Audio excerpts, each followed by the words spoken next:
My name is J.J. Barrett. I'm the Extension Agent for Agriculture and Natural Resources in Wood County.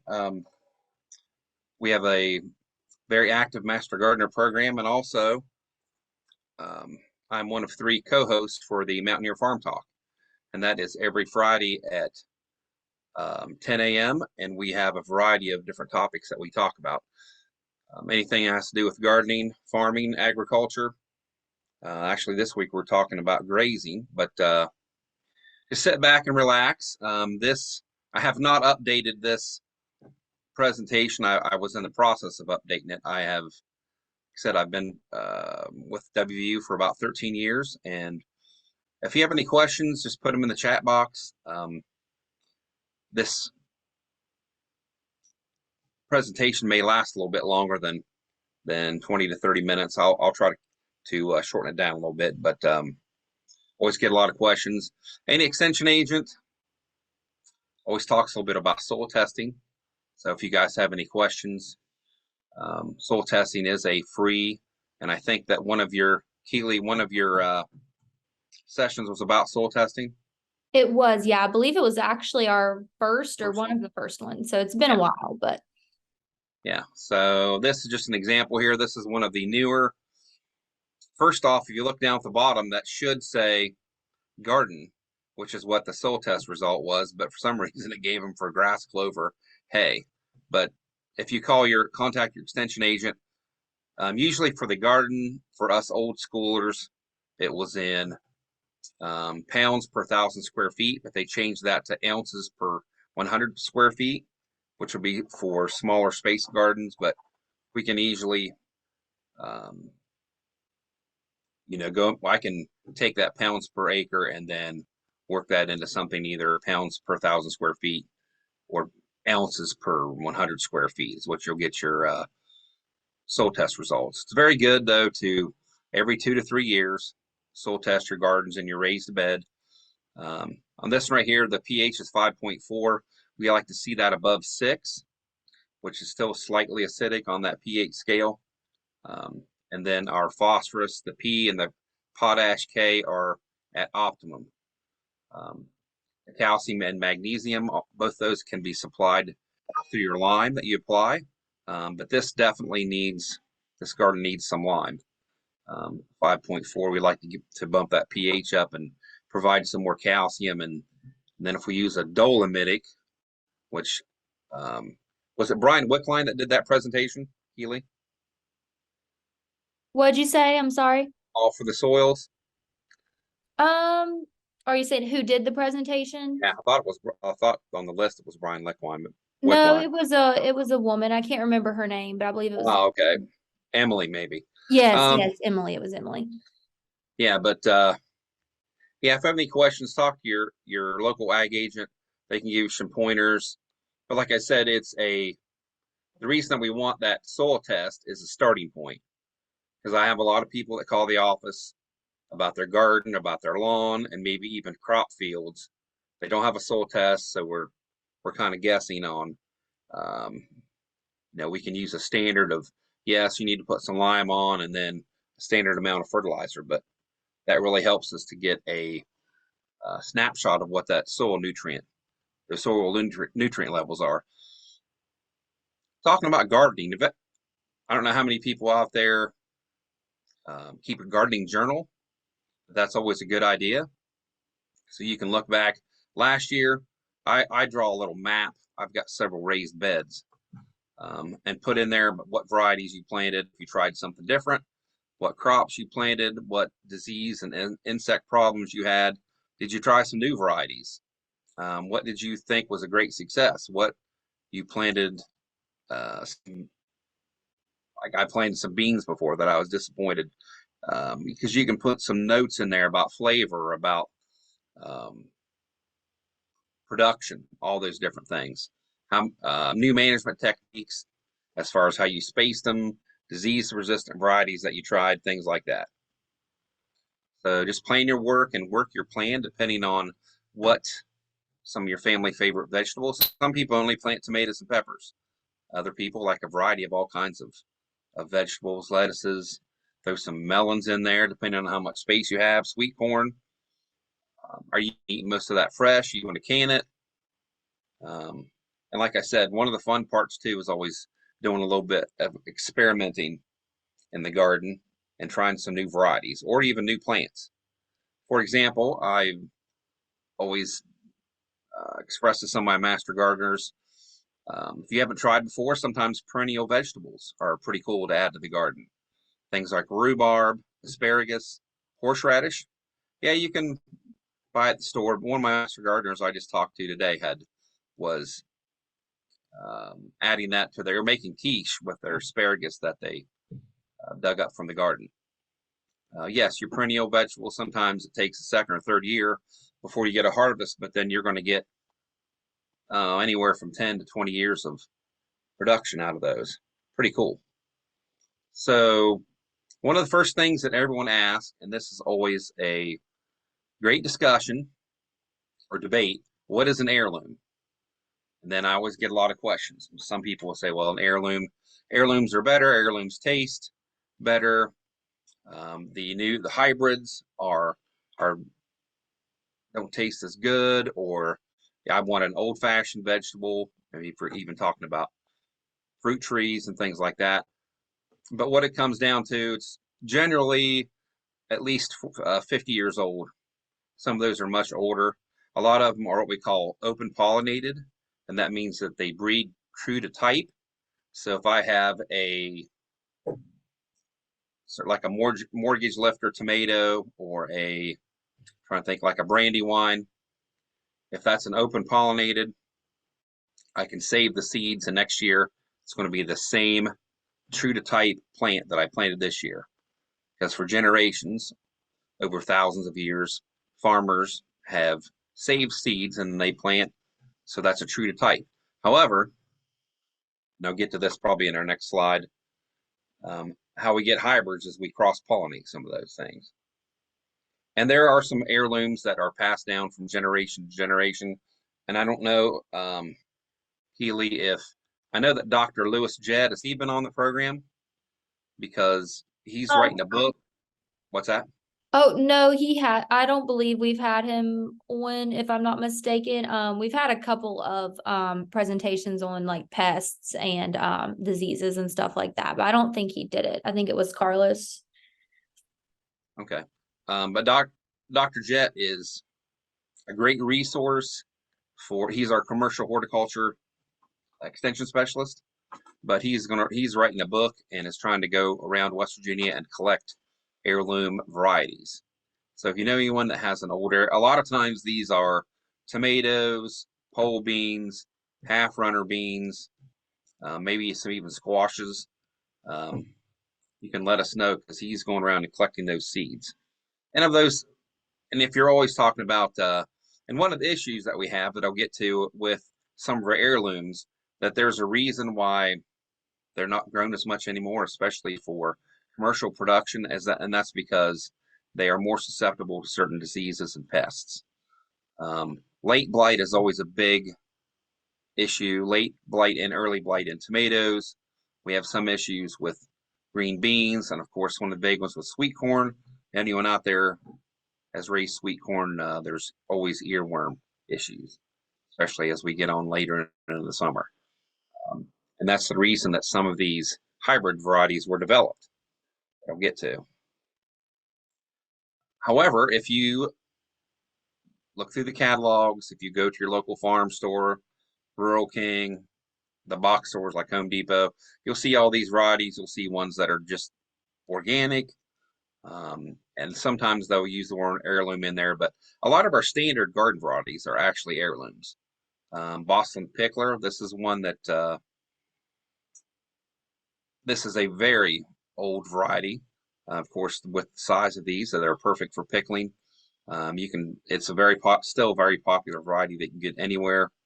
Like I said, not only for pickling, but you can use it for fresh cucumbers as well. It's very popular right at the turn of the 20th century.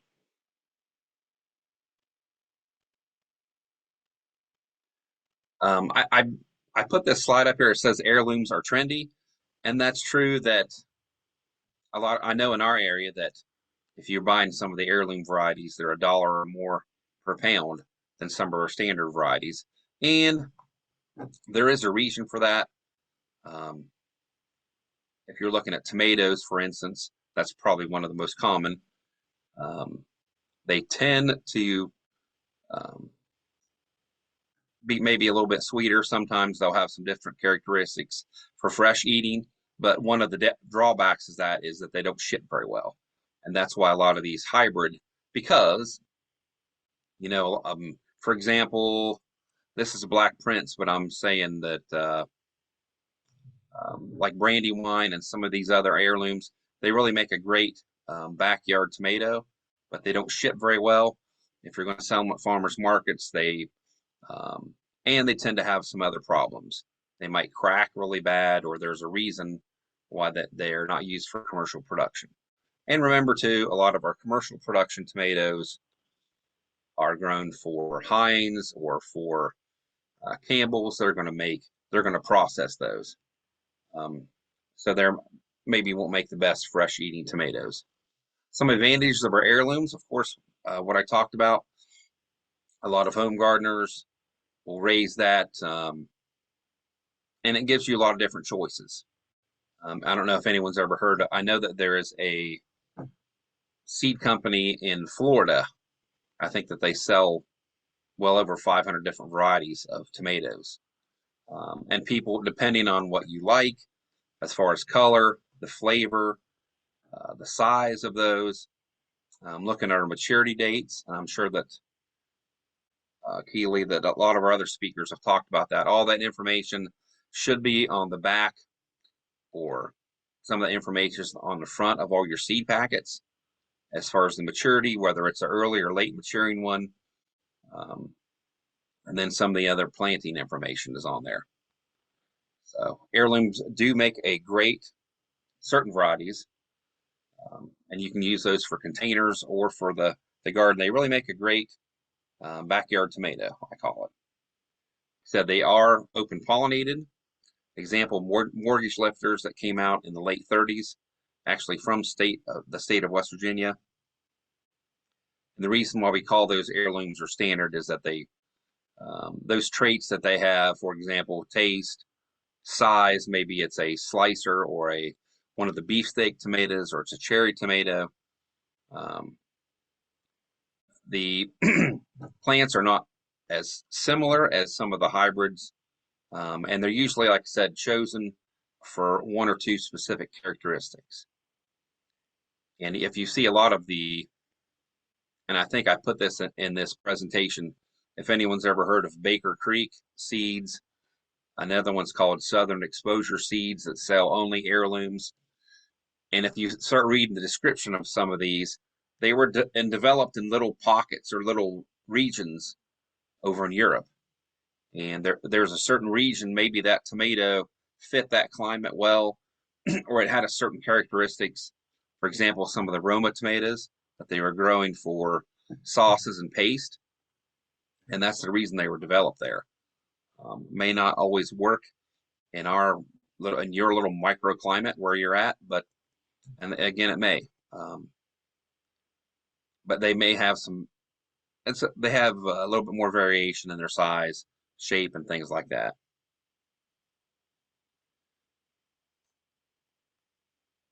Keely, can you tell me if there's any questions? I haven't seen any come through yet, but I'll keep an eye out for you. All right, thank you. I guess I'm always used to somebody talking back here when I do Mountaineer Farm Talk. Yes. Because there's always a good little banter there. So like I said, California Wonder is another one. If you go today to one of the nurseries, it's a very popular variety. It's still a heirloom or open pollinated. It's a great bell pepper.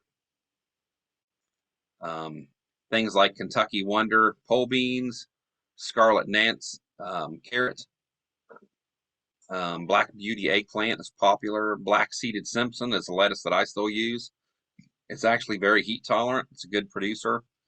Brandywine and some of your Roma tomatoes are all examples of some open populated or heirloom vegetables. Like I said, not only that, but some of those are the basis or the genetics from where that we expand into your next generation crosses when we're trying to develop some of these new hybrid varieties. And there's some advantages to hybrid varieties, where they've been developed well over 100 years or more. That's when we're taking two parent plants and then we're combining, trying to combine the best characteristics of both of those. And that is because as gardeners and of course, in the vegetable industry, we're looking for not only plants that are disease resistant that do produce well and then they taste good. And so that sometimes that can be a tough combination. This is an example that I've used Ambrosia hybrid sweet corn.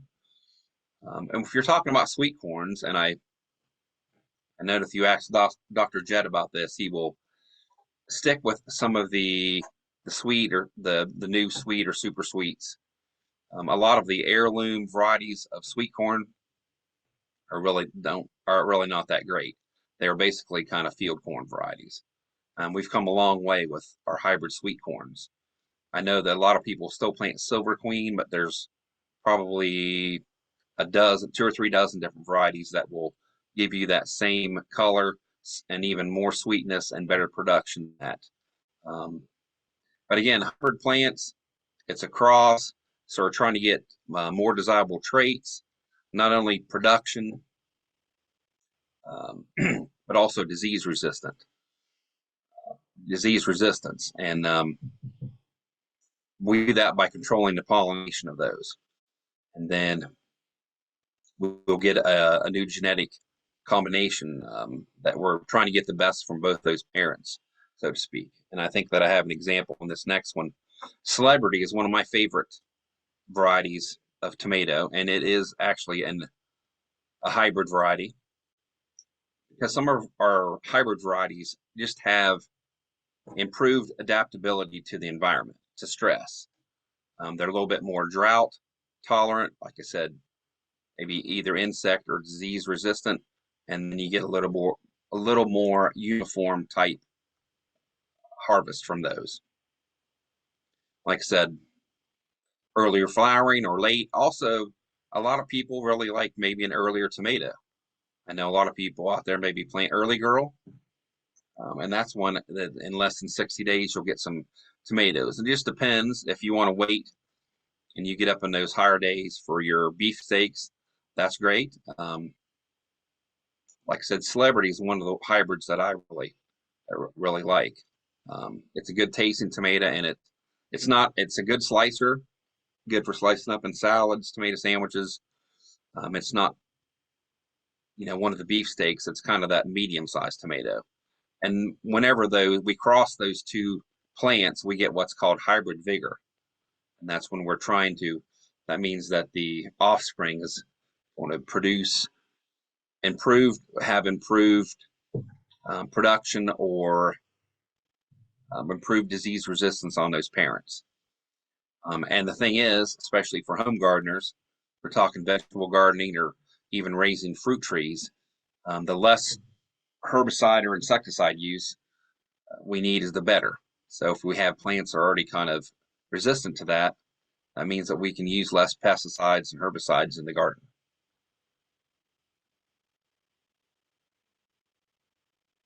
Okay, one of the disadvantages, and maybe a lot of people get confused on this, are hybrids. You can save seeds, but you're not going to get the same result.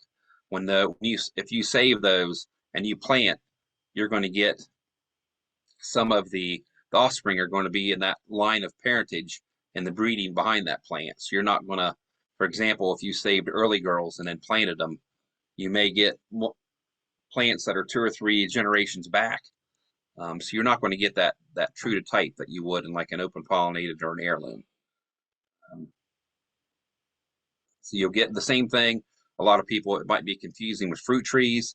Most of those are grafted, and you can also graft tomatoes and peppers. There's been a lot of research on that. Because especially if you're planting seeds, if I am buying transplants for early girl, I know what I'm going to get. Or if I know a lot of people will plant mortgage lifters or whatever variety, but you want to see the results that you've got in the past. If you save those seeds and grow them out, you're not going to get that. So that's kind of a disadvantage of that. Where can you purchase these seeds? Well, like I said, a lot of if you do a little research, whether you go to one of the box stores or if you go to your local farm store, some of those heirlooms they already have for sale. They're kind of standard varieties. Even like last fall, I planted some of the, I think it's Scotch dwarf kale. I mean, there's some standard varieties that have been around for decades. Some of those are already varieties, but Southern Exposure Seed Exchange, the lady that runs that, I've had her on Mountaineer Farm Talk last year. And then Baker Creek Heirlooms, it's just www.rareseeds.com. They have both of these companies have entire catalogs of nothing but heirlooms, heirloom flowers, vegetables, almost any type of vegetable you can think of, whether it's onions or artichokes. They're going to have a good description and then some seeds, different varieties to choose from. And like I said, one of the fun things about some of the heirlooms, I mean, there's a lot of history behind them. I know that my great great grandparents are from Germany, and this Riesentraub here that you can get the seeds. Some of these you might have to get those from the seed catalog. These aren't ones you're just going to go down to the local nursery and they're going to have a 4-pack or a 6-pack of these tomatoes or this variety. A lot of these you may have to start off in January and February and get these seeds ordered and then start those yourself. Either that or if you have someone, maybe a master gardener, or if you've got a local nursery that will start seeds for you. Yeah, because especially for tomatoes and peppers, there are hundreds of different varieties to choose from. Do a little research, or maybe you know of a family member or you know of someone that has planted these before. Another one that I have used for the tomatoes is black cherry. I don't have it in here, but actually one of our local nurseries did have it and I've planted it several times. It is an awesome sweet cherry tomato. It's a lot bigger than sweet 100s. It is an heirloom, but it's great for not only fresh eating, but if you're going to do tomato jam, some different processing. There is an increased demand here in the last decade, not only of people wanting to plant heirlooms, finding information, especially during COVID, a lot more people got back to gardening. Not only where your food comes from, but you get a little exercise and you get some. It's sometimes the experimenting part is what I love about it. Try new varieties. These purple pole beans are just an example. When you cook those out, they look purple, but they'll turn back towards a green color. Especially the pole beans. There's a company, I'll have to think of it. It's over in, it's like Mountaintop Vegetables. It's over in Kentucky, but they've got about 20 or 30 different types of heirloom pole beans that they've collected, which are very popular here in Appalachia. So demand for heirlooms, vegetables, not just for the seeds, but vegetables in our area. A lot of the farm market stands will have those for sale, and even at the supermarket. Said one of the disadvantages though is they're either thinner skinned or they may be more susceptible to cracks, or they just don't store and ship very well. They're either a fresh eating or processing type tomato. I just got a few more examples in here. This is a Jupiter pepper. That's a very good heirloom. It has some decent disease resistant. And don't get me wrong, a lot of times, like example, that black-seeded Simpson lettuce, although it is an older heirloom variety, it is a good disease resistant and heat resistant type of lettuce. So you can grow that almost all year round. Still kind of strange here, Keel. I don't have any questions. We'll It can be a quiet group. Sometimes they usually wait till the end, and then right when you're about to get off, they start asking questions. We'll hold out. that's all right. Um, I don't know if I put that in here, but every year also there is a um, there should be a list because I know Butter Crunch is another classic heirloom variety. Um, yeah, I put that in here. If you look up All American Selection, because I have a lot of gardeners on here, although it may not be an heirloom variety, but this one actually was a winner in 1963.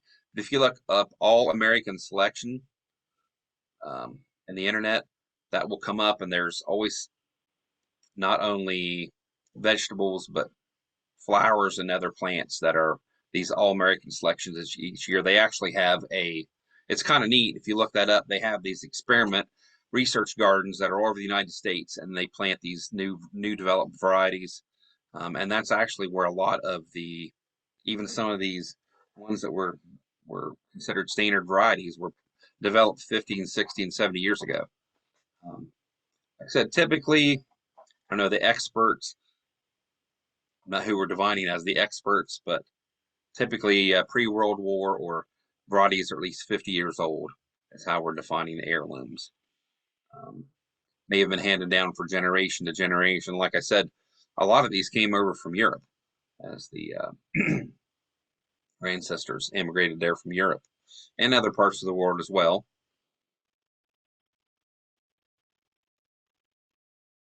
Oh, hold on, I just hit the wrong button there. Oh, the mortgage lift. I've always done a couple columns. I also do a weekly column called The Backyard Gardener, which is in the Parkersburg News and Sentinel. And I did a couple stories on Radiator Charlie, they told him, and actually his name is Cletus, but he is from Logan, West Virginia, and in the 1930s, he developed the mortgage lifter.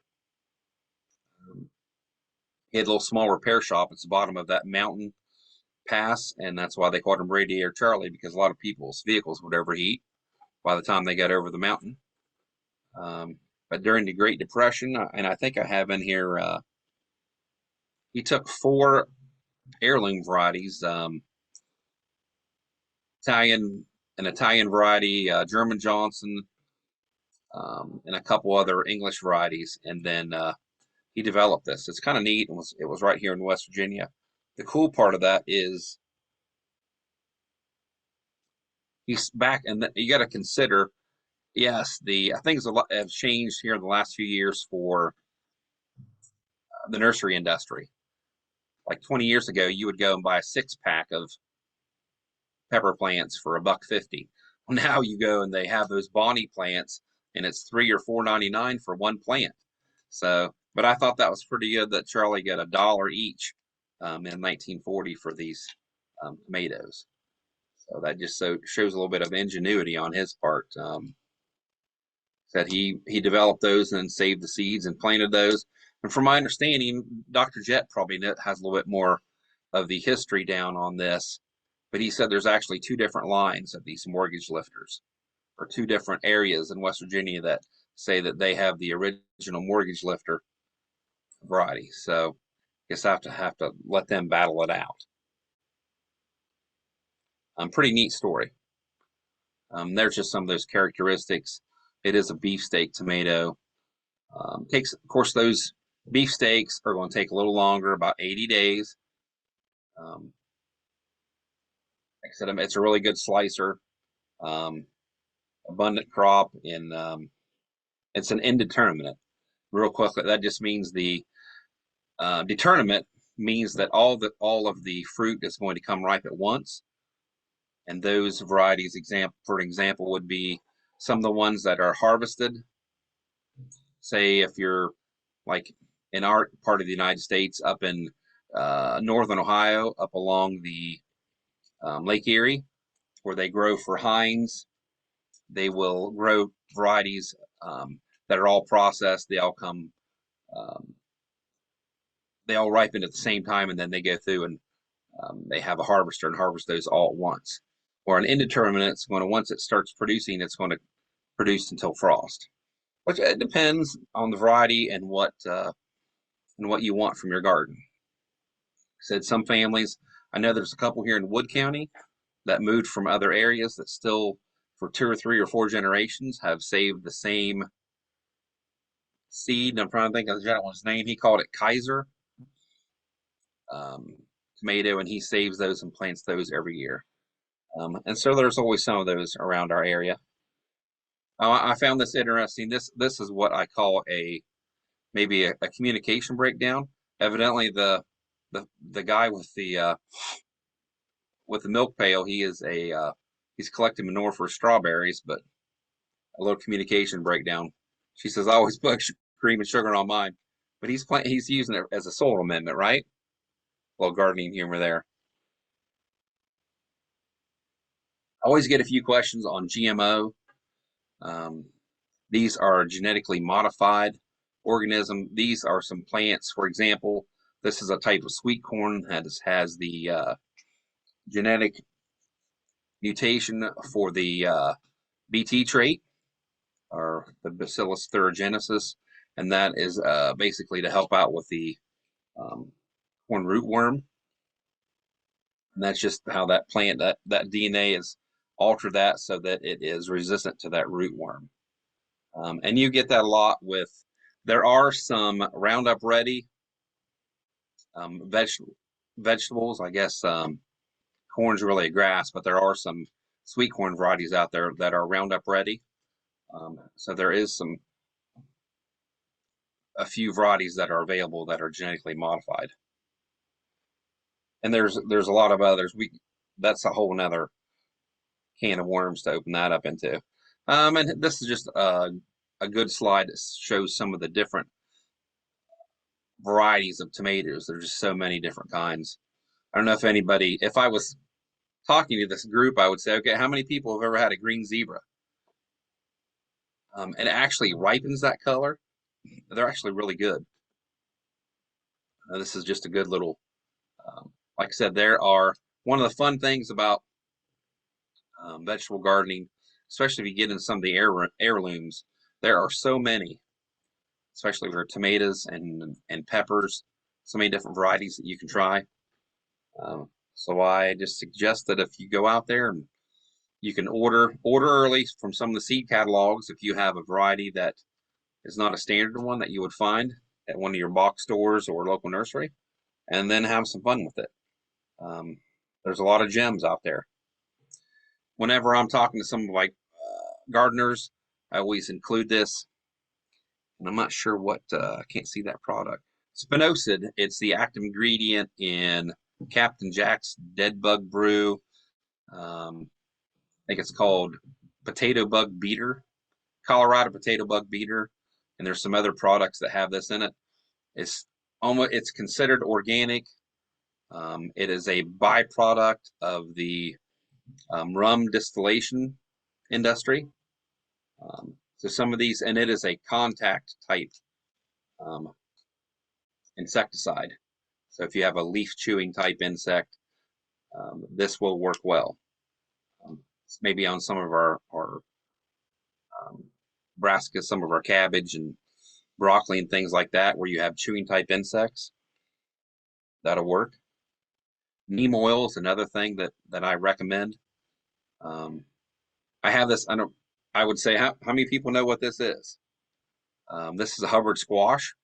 However, sometimes in the garden, or if in crops even, for organic producers, they will use that as what we call a trap crop, where for some reason, cucumber beetles or squash bugs, they really love Hubbard squash. So if you're planting some other type of squash or pumpkins, then you plant one of these every 20 or 30 feet. For some reason, the insects will all come to that plant instead of attacking your actual crop that you're going to harvest. Some interesting research. Cornell has really done a lot of work in that. What vegetable is right for you? The battle of hybrid versus heirlooms. My suggestion is to try both. depending on where you're at and what your needs are for your garden, what you like to grow and what you don't like to grow. There's a lot of varieties out there. And then you may try some and you may be disappointed, or you may try one and then you're kind of delighted from the results. Danvers, this is one that I thought that was kind of cool. Dates back to the 1870s. It's kind of what they call the standard carrot. And I'm trying to think of one of the other. I don't know if Danvers, there's a couple varieties that I recommend to people to plant if they have a lot of clay in their soil. Because you want a more short and stubby type of carrot that is not trying to elongate through that soil. If it's compacted too hard, it's tough to grow onions and carrots and garlic in soils like that. But that's all part of the fun of gardening, amending that soil and making things better for next year. So, like I said, especially for flavors, you may lean towards some of the heirlooms, but there are some hybrids out there will surprise you quite a bit.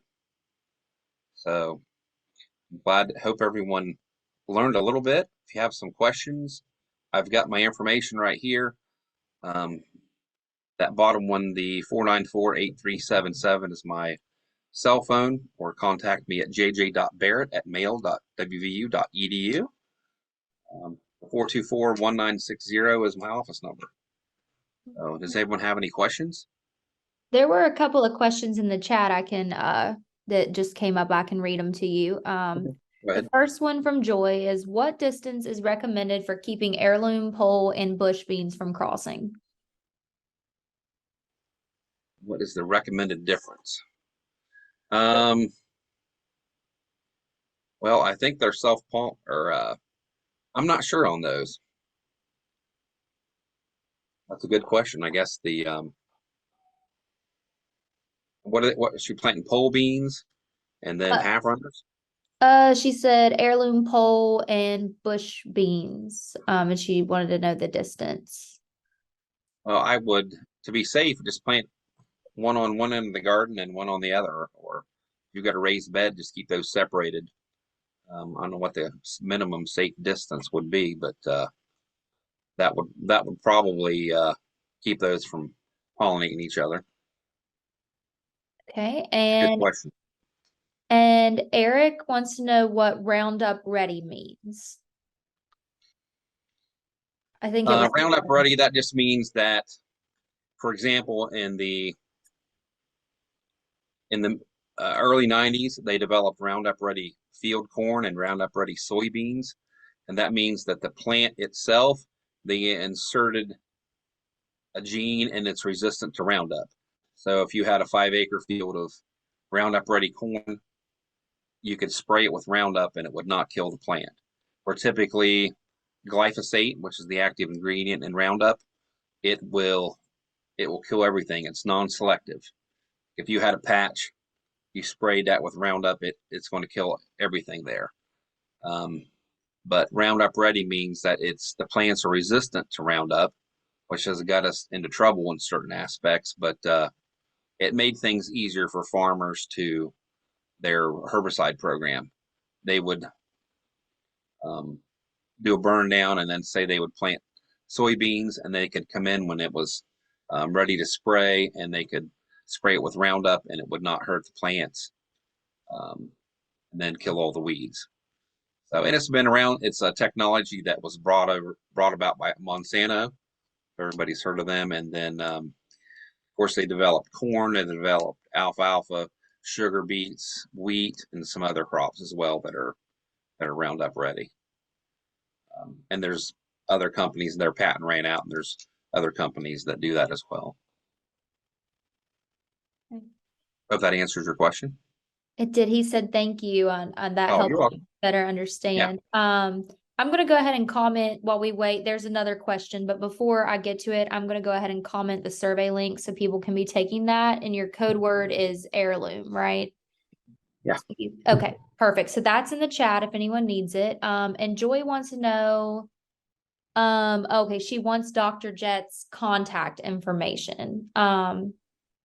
That's something we could probably, I could probably pull up. Ask her what her self.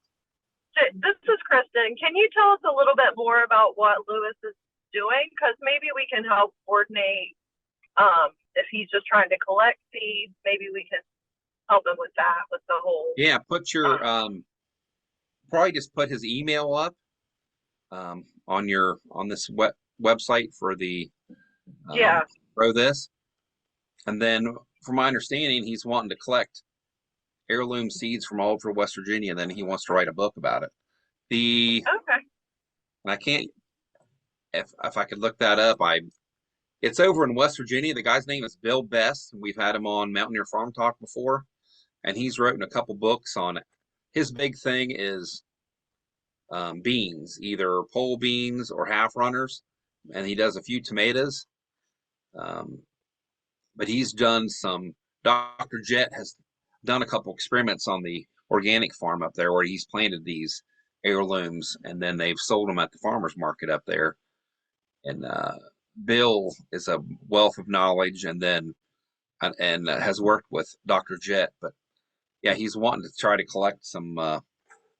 Not, I guess West Virginia or Appalachia maybe would be more better described, but because Dr. Best has collected seeds from Kentucky, West Virginia, Tennessee, North Carolina, South Carolina, this Appalachia area, and it's really neat. Some of these pole beans that they have. I thought he used to be a professor at not Bethesda. I'm trying to think of the name. It's a college over there in Kentucky. Berea. Yeah, Berea.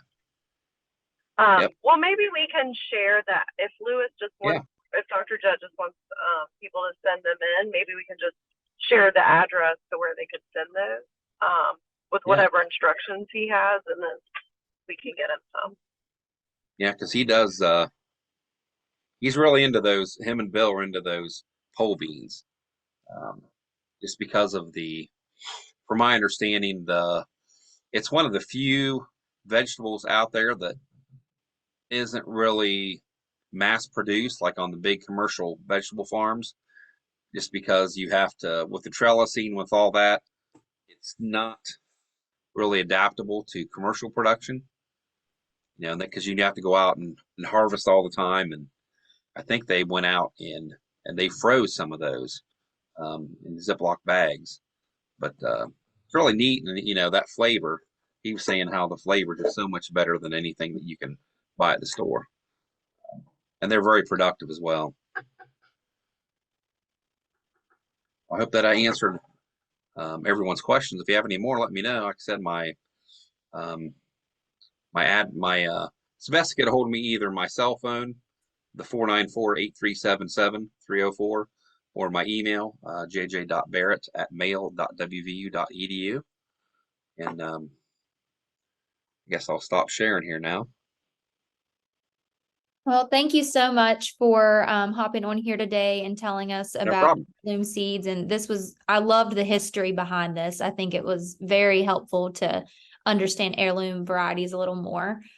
So we appreciate that. And for those of you who are frequent flyers who tune in every week, we will be taking next week off. Just a lot of folks are out on vacation with the Memorial Day holiday and everything. So stay tuned, and we'll be back hopefully the week after that. We should have a new topic to share. So thank you everyone for joining in and listening to JJ's presentation, and we appreciate it. So have a good evening.